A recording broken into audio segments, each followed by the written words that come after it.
عاجبك فيديو الكابتن محمود البنا اللي بيقول لك ان النادي الاهلي ليه ضربة جزاء، وهتطلع تقول محمود البنا اهلاوي، وبتقول دلوقتي ان النادي الاهلي بيكسب بالتحكيم وبطولات النادي الاهلي كلها بالتحكيم؟ طب اسمع معايا الكابتن محمد الصباحي وهو بيقول لك النادي الاهلي ليه ضربة جزاء، ولا هتقول عليه هو كمان اهلاوي؟ عرفتوا بقى مين اللي متضرر من التحكيم المصري؟ بسبب التحكيم المصري خسرتوا نقطتين. اتفرج كده معايا على الفيديو.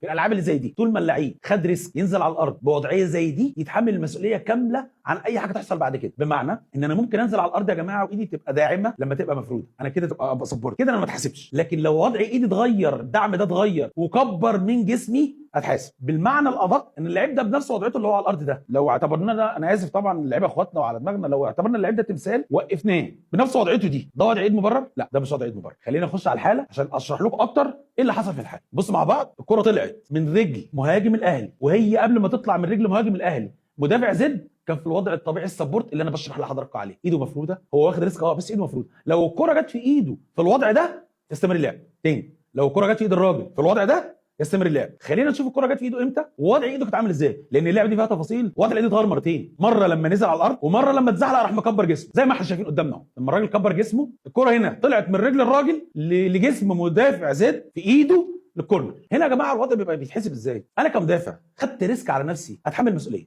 النزول بالشكل ده ريسك. الكره جت في ايده، غيرت اتجاهها، طلع كورنر. فراينا في اللعبه ان هي ركله جزاء. عندي تعليق على حكم الفار انه هنا قال الحكم، والكلام ده انا طبعا احنا بنتكلم كلام من الكواليس يعني، والناس تقدر تراجع ورانا. حكم الفار قال للحكم الكره ما جاتش في ايده اصلا. ممكن نتكلم في تفاصيل بقى، المعيار اللي ما شفتش تفاصيل، وضع الايد، لكن فكره ان انت تنفي وجود الكره في الايد اصلا دي مشكله. خلتنا نروح في سكه ان في ركله جزاء مفقوده في مباراه كبيره زي مباراه الاهلي وزد، وراينا فيها ان الكره ركله جزاء مفقوده في الدقيقه 29 للنادي الاهلي.